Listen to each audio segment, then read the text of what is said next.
Community Viewpoint with John Pawlak and Maria Hurst. And welcome once again to Community Viewpoint. I'm John Pawlak, your host. And this week we'd like to speak with Lynn Johnston, talking about sponsorship to Community Viewpoint and KPVM from Glenn Lerner Attorneys. And she's going to be talking to us about a little bit about what they do. And I'll give you the next couple of minutes and tell us what you have to say. Well, we do personal injury law here in Pahrump. If you're involved in an accident or a slip and fall, we'd love to have you come by and talk to you and see if you would like to go ahead and retain us and see what we can do for you.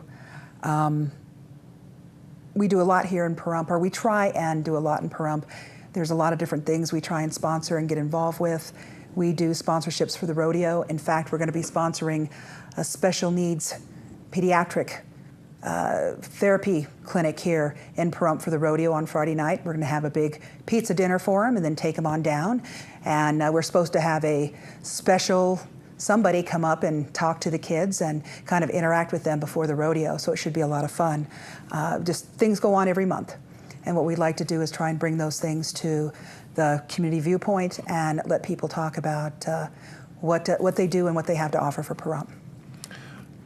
So let me see if I get it right this time. It's 877-1500? Yes, 702-877-1500. The last time we were on there, I reverted back. Chicago. Yes, Empire Carpet Ring. We're not going back there.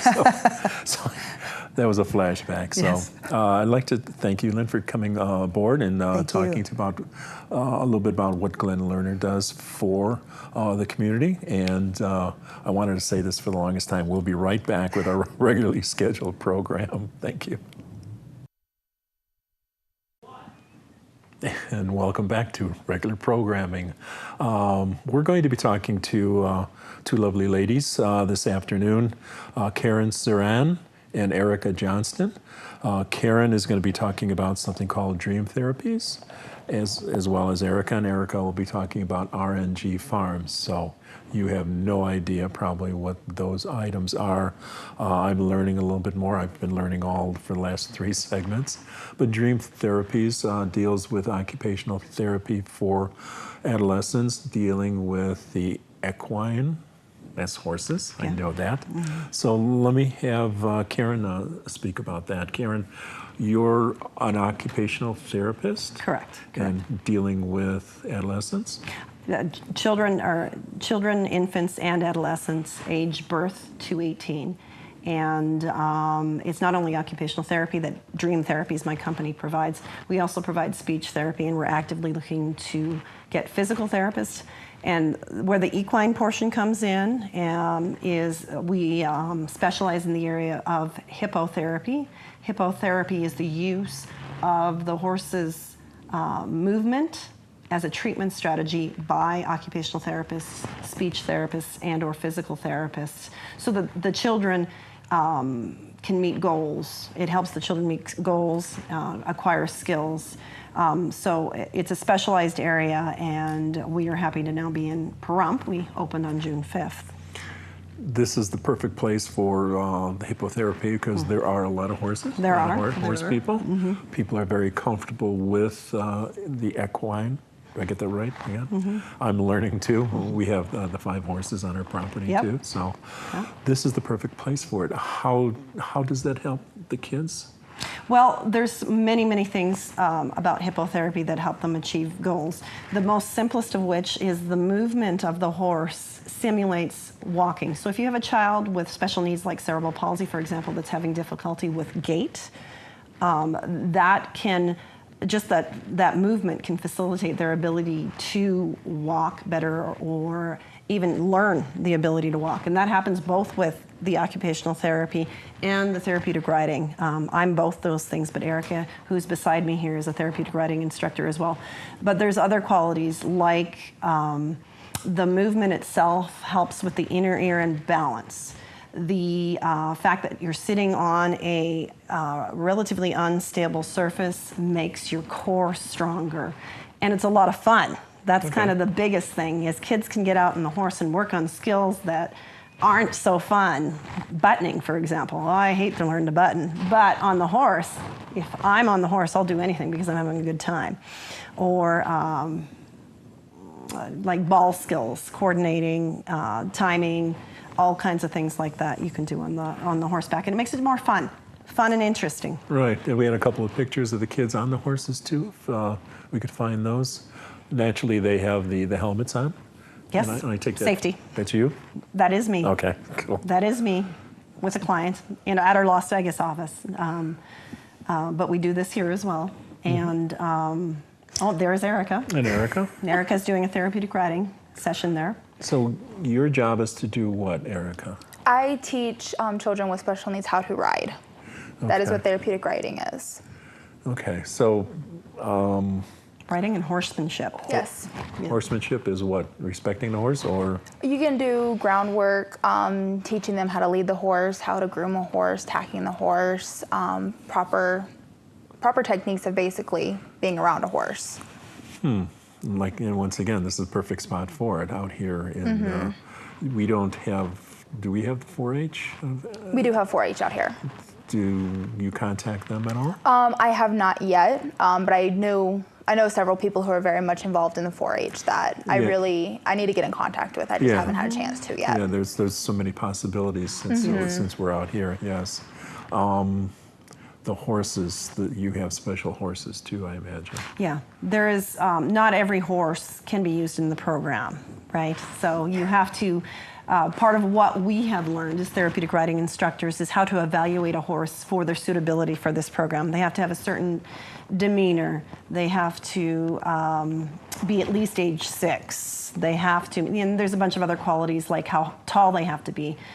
Because of what I told you about the walking and the simulation of a human gait and how horses can do that, they have to be exactly between 14 two-hands and 15 two-hands. So there's an entire series of things that we go through before we choose the horses for this type of program, and we've both been trained in how to do that.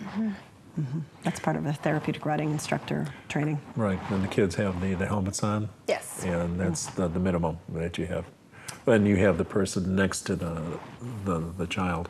In hippotherapy, most often there is a person on either side of the child and a person leading the horse. Okay. In therapeutic riding, since they're teaching horsemanship, they can proceed to being, a typical rider. And that's our ultimate goal is when you get a child with special needs, is that they're going to be able to ride just like anybody else. But in the hippotherapy, it tends to be more focused on tasks.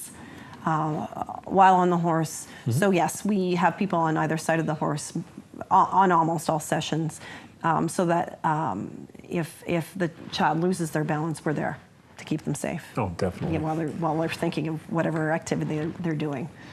So you're with Dream Therapies, and you've contracted with RNG Farms, where you come in. Yes. And then you both work together with the Dream Therapy, with the hippotherapy. Yes, Yeah, that's correct. hippotherapy. Okay. Yeah. Exactly. So, yes. Exactly. How many kids have you seen?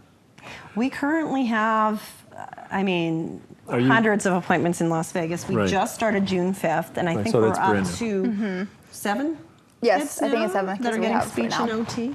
Yeah, speech and OT services. Okay, that's very And we're- commendable. Yeah, And in Vegas, you've been doing that for how long? since 2003. But you have many people. Yeah, we've been established there for a while. We have in Las Vegas, we have 30 employees and hundreds of appointments every week. So this is a natural step to come Yes, out here. Yes. Erica lives out here. She's a Yes. local, so she said whenever she's been asking me for a while to come on out, and we just had to get the right timing, right opportunities.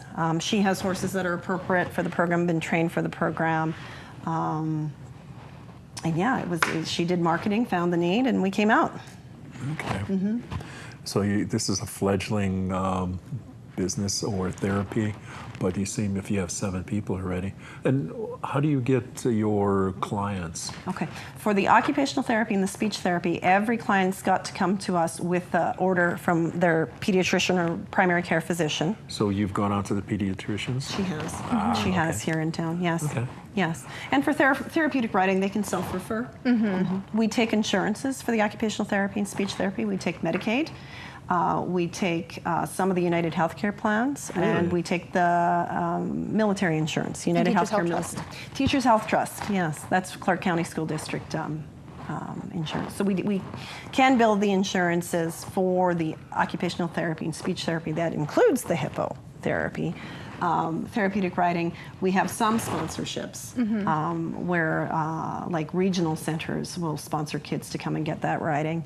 But we both options are available for these kids. So this has been acknowledged by the medical community then? Very, very yes. good, yes. How long is a session? Typically, an occupational therapy session is 1 hour long as the child is able to tolerate it. Like a 2-year-old with poor endurance maybe won't quite make it through an hour. Maybe they'll do 30 minutes. Speech therapy is 30 minutes, typically, and therapeutic writing is most often 30 minutes. Speech therapy won't be with the horses, though. It can be. It can be. Licensed speech pathologist, we don't have one here today, but we do have one who, she actually applied to do a presentation at the American Speech Therapy Association national meeting to do a presentation on how speech therapists can incorporate hippotherapy as part of their treatment plan. And they do various assorted things like using language to communicate with the horse. If a child has an articulation problem and can't say a W, they can work on saying walk on or whoa, for example. That's a very simple example, but there's more to it. She can show picture cards in the arena and have the child go up and name them. You know, there's many things you can do. And just because it's on a horse, it's fun and motivating, right? If you can't say a W and you have to repeat it 5 times to make that horse go, yes, you still want to do it because it's more fun to be moving on the horse than sitting still. Right. And if you want to tell us a little bit about the farms, what are you noted for? Pretty much I'm a therapeutic writing instructor. I certified through CHA, which is Certified Horseman Association. I give traditional riding lessons to adults and children. I have 2 really awesome horses for that. They are great horses. I also am trying to get my stuff for my baked goods, but that's really not the huge thing on the list right now. That could be treats for if you do a good job. Yes. Yeah. Yeah. And I'm also a certified equine massage practitioner as well. So I can give massages to the horses and everything like that. And it is very beneficial. It doesn't sound like it is, but it really is. I would chuckle at that, but I've heard of that already. Yes, and that's the thing. A lot of people don't really don't know what it is, you know. And there's a lot of benefits to it, though. It's just like when a human gets massaged, feel better, and same thing. And we're just about out of time, so it's been very, very interesting. Thank you, Karen. Thank you, Erica. And hopefully you'll be seeing these folks a lot more in the future. They'll be at the rodeo. They'll be in town. Dream Therapies and RNG Farms. Thank you, ladies. Thank you for watching.